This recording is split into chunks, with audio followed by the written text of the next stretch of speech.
दोस्तों, जद्दा से लाहौर जाने वाली परवाज को चंद मिनट बाकी थे जबकि वो इन्हीं सोचों में गुम था। अब वापस जाकर आराम करना है।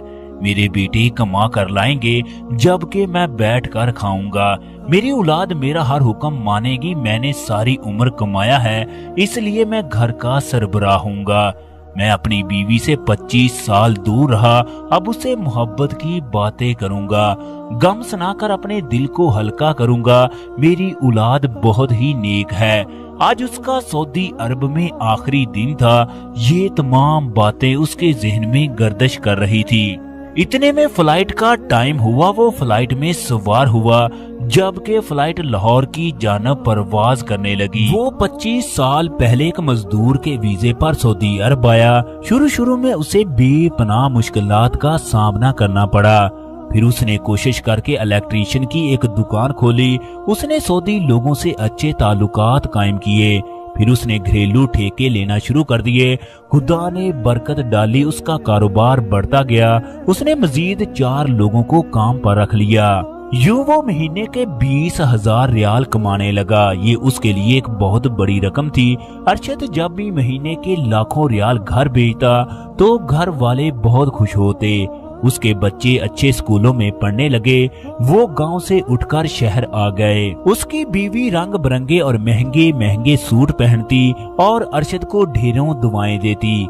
अरशद ने लाहौर के अंदर बेशुमार प्रॉपर्टी खरीदी।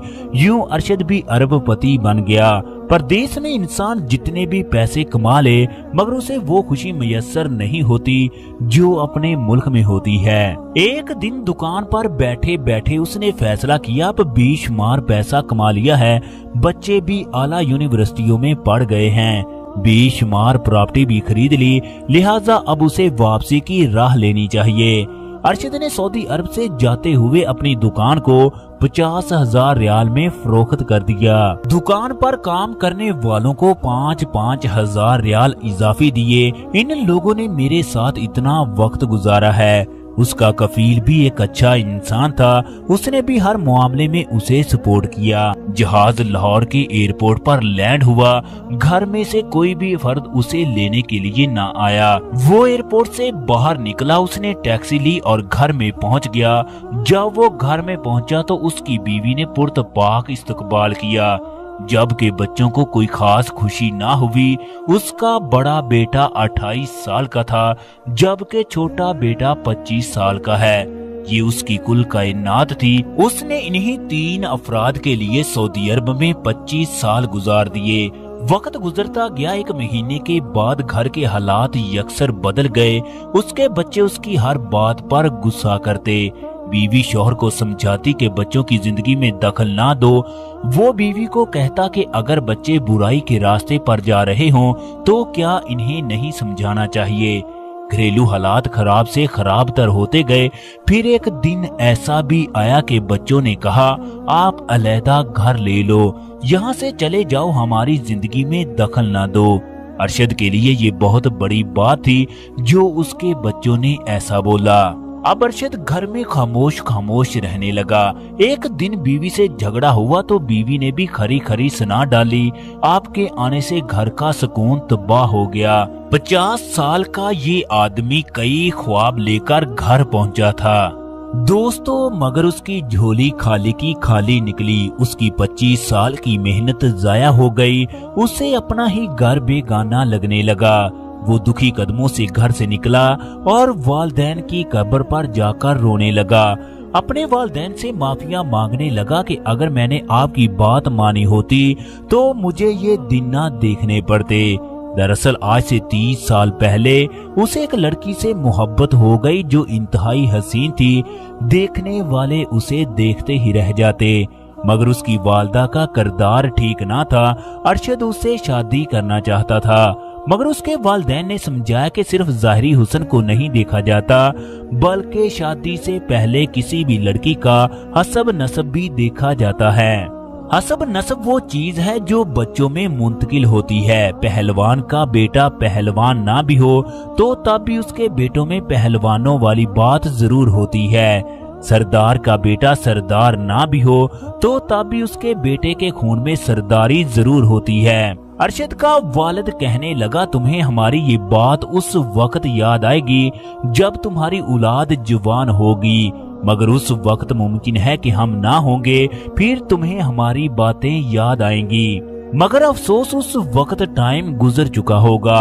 वालिदैन के समझाने के बावजूद उसने जबरदस्ती शादी की। बीवी की माँ इंतहाई तेज थी, चनाचे उसने अरशद को वालिदैन से दूर कर दिया।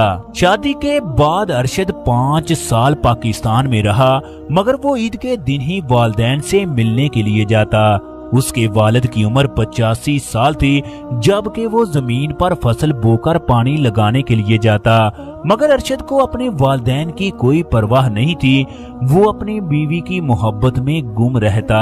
वालिदैन को बुढ़ापे में बेटे की जुदाई सहनी पड़ी, वो उसे पल पल याद करके रोते रहते। वो बेटा जो अपने वालिदैन से इंतहा की मोहब्बत करता था, उसे वालिदैन की तकलीफ, गमों और परेशानियों की कोई परवाह नहीं थी। फिर वो दिन भी आया जब उसकी माँ इस दुनिया से रुखसत हो गई। माँ का जनाजा घर में पड़ा था, जबकि लोग उसे दूसरे मोहल्ले से तलाश करके लाए। अब अरशद ने वापस जाने का फैसला कर लिया। उसे इस बात का पता था अब घर वालों को मेरी कोई जरूरत नहीं है, लिहाजा उसने कफील से बात की, वो दोबारा वापस आना चाहता है। सऊदी कफील ने उसे वीजा भेज दिया। चनाचे वो घर वालों को बिन बताए 6 महीने के बाद सऊदी अरब वापस चला गया। उसके जाने के बाद घर वालों ने भी उसे ढूंढने की कोशिश ना की, वो कहां पर गया है। दिन गुजरते गए। अरशद 10 दिन तक सऊदी अरब में काम करता रहा। इस दौरान उसका घर वालों से कोई राब्ता ना हुआ। बच्चों की शादियां हो गई।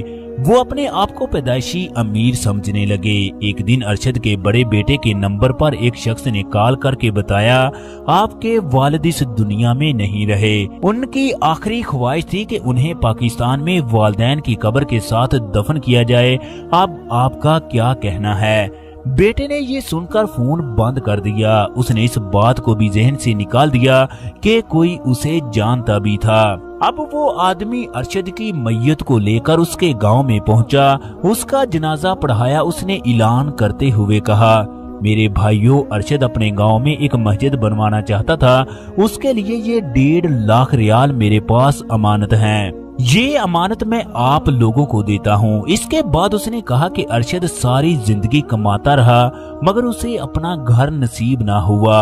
आज उसके बच्चे भी जनाजे में शामिल नहीं हैं, इसलिए आप लोग भी अपने बच्चों की नहीं बल्कि अपनी आखिरत की फिक्र करो। ये दौलत और औलाद बहुत बड़ी आजमाइश है। ख़वातीनो हजरात, अब आप लोग बताओ कसूर किसका है, अरशद का या उसकी बीवी का? अगर उसने अपने वालिदैन की बात मानी होती तो उसे ये दिन ना देखने पड़ते। हकीकत है कि वालिदैन की बातों में बड़ी हिकमत छुपी होती है। उन लोगों ने जिंदगी के तजर्बात से बहुत कुछ सीखा होता है। खुदा से दुआ है खुदा इस तरह के दिन किसी को ना दिखाए।